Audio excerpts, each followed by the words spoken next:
आज इस वीडियो में बात करने जा रहा हूं हमेशा मोटिवेटेड कैसे रहें।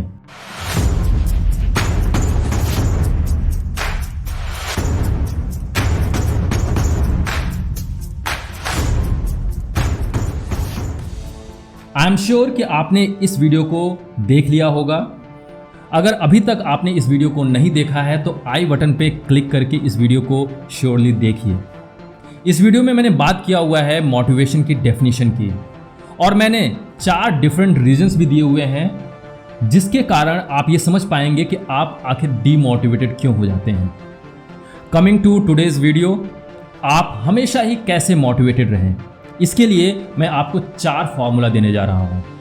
The first formula is finding and giving meaning to your task. Yes, अपने काम के पीछे कोई ना कोई एक मीनिंग या बिगर पर्पस जरूर से ढूंढिए। आप पूछेंगे कि आखिर मैं बिगर पर्पस कैसे ढूंढ सकता हूं। Let me tell you one story. In 1962 American president John F Kennedy he was visiting to NASA space centre. जब वो स्पेस सेंटर में विजिट कर रहे थे, उसी दौरान उनकी नज़र वहाँ पे खड़े हुए एक चौकीदार के ऊपर पड़ी जिसने अपने हाथ में झाड़ू ले रखा था। जॉन एफ कैनेडी ने पूछा, what are you doing here, यहाँ पे क्या कर रहे हो। उस चौकीदार ने जो आंसर दिया वो आपको सुनने लायक है। उसने बोला, I am helping to put a man on the moon. मैं एक इंसान को चांद पे भेजने के लिए मदद कर रहा हूँ। वो एक चौकीदार था, वो नहीं एक इंजीनियर था, न ही वो एस्ट्रोनॉट था, न ही कोई साइंटिस्ट था। आखिर वो चांद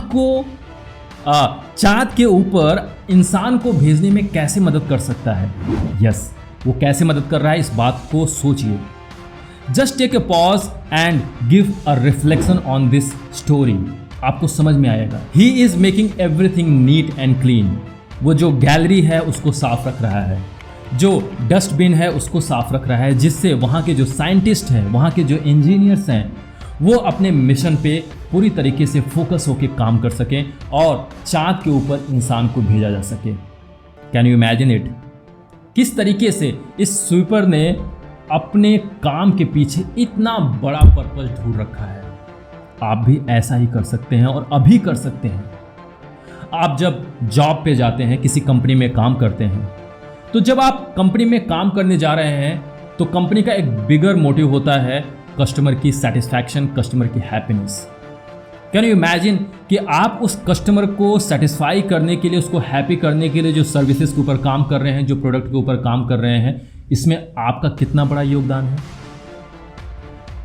आप अगर बिजनेस स्टार्ट कर रहे हैं तो आप अपने सर्विसेज से, अपने प्रोडक्ट से कस्टमर को सेटिस्फाई कर रहे हैं, कस्टमर को सर्व कर रहे हैं, उसकी लाइफ में ट्रांसफॉर्मेशन ला रहे हैं। कितना बड़ा ये पर्पस है।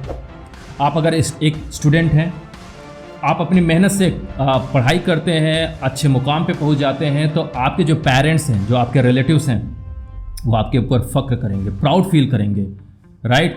तो ये भी एक बहुत बड़ा पर्पस है। आप अपने हर एक काम के पीछे एक मीनिंग दे सकते हैं। I am making this video, right? So the purpose behind making this video is very clear. जो भी मेरे पास एक्सपीरियंस है, जो भी मेरे पास नॉलेज है, उस नॉलेज से मैं आपकी लाइफ में थोड़ा या ज़्यादा ट्रांसफॉर्मेशन कर पाऊँ, यही मेरा एक बिगर पर्पस है, राइट। तो इस तरीके से आप जब भी कोई काम करते हैं और उसके पीछे एक बिगर पर्पस या बिगर मीनिंग ढूंढ लेते हैं, तो आपको उस काम को करने में कभी भी डीमोटिवेशन फील नहीं होगा। और ये है सबसे powerful first formula. Second formula, start small and focus on the process. Yes, आपको छोटी शुरुआत करनी है और प्रोसेस के ऊपर फोकस करना है। जैसा कि मैंने लास्ट वीडियो में भी मैंने शेयर किया हुआ था कि हमारा सारा फोकस फल के ऊपर रहता है, रिजल्ट्स के ऊपर रहता है। और शुरुआत भी जब हम करते हैं ना, तो मैसिव एक्शन लेने के बारे में बात करते हैं। जैसा कि आजकल हमारे कितने सारे वीडियोस में, यूट्यूब वीडियोस पे हमारे पास ये मैसेज आता है कि मैसिव एक्शन लीजिए। मैसिव एक्शंस हमेशा ही फेल हो जाते हैं क्योंकि आपके पास उस तरीके से प्रिपरेशन नहीं होती है, आपके पास उस तरीके से एनर्जी नहीं होती है। इस बात को मैं समझाना चाहता हूँ स्क्रीन के साथ। आप देख सकते हैं कि यहाँ पे एक स्मॉल एक्शंस को लेने के लिए ये एनर्जी का लेवल दिखाया गया है, राइट। और जब मैसिव एक्शन लेते हैं तो उसका जो एनर्जी का लेवल है ये है। और यहाँ पे ये जो आप देख रहे हैं वैलीज और पीक, ये एनर्जी के लेवल्स हैं। Okay, so here it is very clear कि जब आप कोई छोटा एक्शन लेते हैं, छोटी शुरुआत करते हैं, तो उस टाइम पे उस काम को करने के लिए जो भी आपके पास एनर्जी है वो हमेशा ही मेंटेन रहेगी टाइम के साथ, राइट। लेकिन जब कोई आप बड़ा एक्शन लेते हैं तो उस केस में क्या होगा, टाइम के साथ आपकी एनर्जी अप एंड डाउन होती रहेगी, फ्लक्चुएट करती रहेगी। तो ऐसे केस में आप डीमोटिवेशन और मोटिवेशन के बीच में हमेशा ही घूमते रहेंगे, राइट। तो आपको क्या चाहिए, आप चाहते हैं कि हमेशा ही मोटिवेटेड रहें, तो इसलिए छोटी शुरुआत करनी है, छोटा एक्शन लेना है जिससे मोटिवेशन का लेवल हमेशा ही मेंटेन रहे, right. For example, if you are an author, right, क्योंकि मैं लिखने का भी काम करता हूँ तो उसी से मैं रिलेट कर सकता हूँ।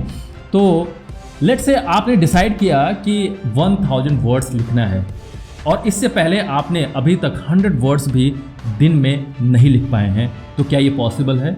नेवर। आपको क्या करना है, शुरुआत करनी है एटलीस्ट 20 वर्ड्स लिखने की, एटलीस्ट 50 वर्ड्स लिखने की, राइट। छोटी शुरुआत करेंगे तो उसको आप कंप्लीट कर पाएंगे, और जब आप कंप्लीट कर पाते हैं तो एक रिवॉर्ड फील होता है, जो साइकोलॉजिकल रिवॉर्ड होता है वो हमें हमेशा ही मोटिवेटेड फील कराता है, राइट। फिर धीरे धीरे आप क्या कर सकते हैं, 50 वर्ड्स लिखने के बाद 100 वर्ड्स, 100 के बाद 120 या 150, इस तरीके से आप इंक्रीज कर सकते हैं, क्योंकि आपको ये काम करने के लिए जो एनर्जी चाहिए वो हमेशा ही मेंटेन रहेगी और आप इस तरीके से मोटिवेटेड फील करेंगे। दूसरा एग्जांपल देता हूं मैं। आपने डिसाइड किया कि कल मुझे मॉर्निंग में उठकर 50 पुशअप्स करने हैं। इससे पहले आपने 10 पुशअप्स भी नहीं किया हुआ है, कैसे हो पाएगा? नेवर। और आप डेफिनेटली डीमोटिवेटेड हो जाएंगे, आप पुशअप्स करना भूल जाएंगे। शुरुआत कर सकते हैं एटलीस्ट 2 पुशअप्स से, 5 पुशअप्स से, और फिर धीरे धीरे धीरे धीरे आप उसको इंक्रीज कर सकते हैं, राइट। क्योंकि आपको मेंटेन्ड एनर्जी चाहिए, एक कांस्टेंट एनर्जी चाहिए उस काम को कंप्लीट करने के लिए। और फिर जब आप काम कंप्लीट करते हैं तो एक साइकोलॉजिकल रिवॉर्ड मिलता है जो आपको मोटिवेटेड फील कराता है, राइट। तो शुरुआत छोटे काम से करनी है, छोटे एक्शंस लेना है और फिर धीरे धीरे धीरे उसको बढ़ाना है। So this is the second formula and very powerful formula. शुरुआत छोटी करिए, प्रोसेस के ऊपर फोकस करिए, अपने प्रोसेस को मॉडिफाई कर सकते हैं, धीरे धीरे धीरे धीरे आप उस काम में मास्टरी हासिल कर लेंगे, और जब भी आप उस काम को करने बैठेंगे तो डेफिनेटली काम को कंप्लीट करके उठेंगे और इस तरीके से आप मोटिवेटेड फील करेंगे। Third formula is reflection on rejections and failures and convert it into reward. जो भी आपको रिजेक्शंस मिल रही है, जो भी आपको फेलियर्स मिल रहे हैं, उसके ऊपर रिफ्लेक्ट करो, राइट। और उसके बाद उसको कोशिश करो रिवॉर्ड में कन्वर्ट करने के लिए, अपॉर्चुनिटी में कन्वर्ट करने के लिए। और इसके लिए कई सारे उदाहरण हमारे हिस्ट्री में, हमारे लाइफ में भरे पड़े हुए हैं। आप काफ़ी सारे लोगों को देख सकते हैं, सुन सकते हैं कि उनको रिजेक्शंस मिली, उस रिजेक्शन से उन्होंने अपने आप को पूरी तरीके से ट्रांसफॉर्म कर लिया, राइट। अगर आप रिजेक्शंस के बारे में डिटेल में जानना चाहते हैं कि कौन कौन सी पर्सनैलिटीज़ ने रिजेक्शंस को रिवॉर्ड में कन्वर्ट किया, तो आई बटन पे क्लिक करके रिजेक्शंस अच्छे हैं इस वीडियो को श्योरली देखिए, फिर आपको समझ में आ जाएगा कि किस तरीके से रिजेक्शंस को रिवॉर्ड में बदल कर लोगों ने अपनी लाइफ को ट्रांसफॉर्म किया। और मैं आज बात उन लोगों की नहीं करने जा रहा हूँ, बात करने जा रहा हूँ आपकी। जरा सा ध्यान से सोचेंगे ना तो पता चलेगा कि आपकी लाइफ में भी कई सारे रिजेक्शंस आपको मिले हैं और आपने उन रिजेक्शंस को रिवॉर्ड में कन्वर्ट किया हुआ है, उनको अपॉर्चुनिटीज़ में कन्वर्ट किया है, राइट। और फिर आपने अपने आप को ट्रांसफॉर्म भी किया हुआ है। बट कभी कभी क्या होता है, हम अपनी लाइफ के उन जो बेस्ट मोमेंट्स होते हैं उसको ही भूल जाते हैं, राइट। हम अपनी लाइफ से इंस्पायर्ड नहीं होते हैं। सोच कर देखिए, क्या आपको जॉब के इंटरव्यू में रिजेक्शंस नहीं मिला है? क्या आप उस जॉब के इंटरव्यू में रिजेक्ट होकर घर पे बैठ गए हैं, आपने उसके बाद कोशिश नहीं की? कोशिश की तो जॉब के इंटरव्यू में सक्सेसफुल भी हुए और फिर आप एक अच्छे करियर को डेवलप कर पा रहे हैं। आपने कोई बिजनेस स्टार्ट किया, बिजनेस में फेल हो गए, रिजेक्ट हुए, क्लाइंट्स ने आपको रिजेक्ट कर दिया, लेकिन क्या आप उसके बाद घर पे बैठ गए? नहीं, उसके बाद आपने शुरुआत की होगी और फिर धीरे धीरे चेंज किया होगा, रिजेक्शंस को रिवॉर्ड में कन्वर्ट किया होगा, right? If you are an student, आपने भी अपनी लाइफ में कई सारे रिजेक्शंस, क्रिटिसिज्म, आपके ऊपर लोग हंस रहे होंगे, लेकिन उनको आपने कन्वर्ट किया रिवॉर्ड्स में, अपॉर्चुनिटीज़ में, राइट? गिरते हैं सहसवार ही मैदान जंग में, वो तिफल क्या गिरे जो घुटनों के बल चले। आप जब ट्राई करते हो, जब आप कोशिश करते हो तो डेफिनेटली फेलियर्स, रिजेक्शंस और क्रिटिसिज्म को आपको फेस करना ही पड़ेगा। और अगर आपने इस चीज़ को अपने दिमाग में रख लिया तो डीमोटिवेशन का कोई सवाल ही नहीं होता है, राइट? ये इस बात का इंडिकेशन है कि आप ट्राई कर रहे हो, आप कोशिश कर रहे हो, राइट? तो रिजेक्शंस को रिवॉर्ड में कन्वर्ट करना अगर शुरू कर दोगे ना तो डीमोटिवेशन कभी होगा ही नहीं और आप हमेशा ही मोटिवेटेड फील करेंगे। Fourth formula is ignite internal motivation. External motivation पे डिपेंडेंसी छोड़ दो, अपने आप को मोटिवेटेड रखो। ऐसा अपने आप को बनाओ कि लोग आपके एक्शन से, आपके बिहेवियर से मोटिवेटेड हों, राइट? से with me, I am motivation, I am the motivation, I am the motivation, right? मुझे किसी दूसरे से मोटिवेट होने की ज़रूरत नहीं है, मुझे किसी एक्सटर्नल फैक्टर्स पे डिपेंडेंट होने की ज़रूरत नहीं है कि मैं उसको देखूं और फिर मोटिवेटेड हूं, राइट? आप ज़रा सा सोच कर देखिए कि अगर आप अपने लाइफ में इस तरीके से बदलाव लाते हैं, इस तरीके से ट्रांसफॉर्मेशन लाते हैं कि लोग आपको देखकर मोटिवेटेड हों, तो इससे बड़ा अचीवमेंट क्या हो सकता है? तो अब कैसे अपने आप को इंटरनली मोटिवेटेड फील कराएं, किस तरीके से मैं खुद से एक मोटिवेशन बन जाऊं?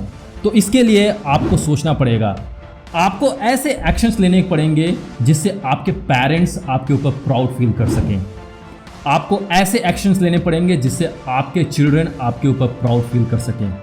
आपको ऐसे एक्शंस लेने पड़ेंगे जिससे आपके फॉलोअर्स आपके ऊपर प्राउड फील कर सकें और अल्टीमेटली ऐसे एक्शंस लो जिससे आप खुद से अपने ऊपर प्राउड फील कर सको। जब आप ऐसे काम करना शुरू कर दोगे ना तो उस टाइम पे आप खुद से एक मोटिवेशन के हब बन जाओगे, मोटिवेशन की पूरी फैक्ट्री बन जाओगे और फिर आपको किसी दूसरे बाहर से किसी दूसरी चीज़ को देखने की ज़रूरत कभी भी नहीं पड़ेगी। So this is the fourth formula which is really very powerful but it will take time. So this is the time of conclusion. आज के इस वीडियो में मैंने आपको 4 डिफरेंट फार्मूला दिया हुआ है अपने मोटिवेशन को हमेशा ही मेंटेन रखने के लिए। First formula, finding and giving meaning behind your task और goal. Second formula, start small and focus on the process. Third formula is reflection on rejections and failures and convert it into reward. And the fourth formula is ignite internal motivation, right? अगर आप इन 4 formula का इस्तेमाल करते हो अपनी life में तो definitely आप अपने मोटिवेशन को हमेशा ही मेंटेन कर पाओगे। मैं आशा करता हूँ कि ये वीडियो आपको अच्छा लगा होगा। वीडियो में जो मैंने 4 फार्मूला बताए हुए हैं, अगर आप इसको अप्लाई करते हो तो मोटिवेशन का लेवल मेंटेन रहेगा, एनर्जी का लेवल मेंटेन रहेगा और आप अपनी लाइफ में ट्रांसफॉर्मेशन ला पाओगे। वीडियो अच्छा लगा हो तो दूसरों के साथ भी इसको शेयर करिए। मिलते हैं अगले वीडियो में, तब तक आप अपने सपनों के ऊपर काम करते रहिए। This is Shiv Pandey, founder of Ignited Dream. Thank you so much.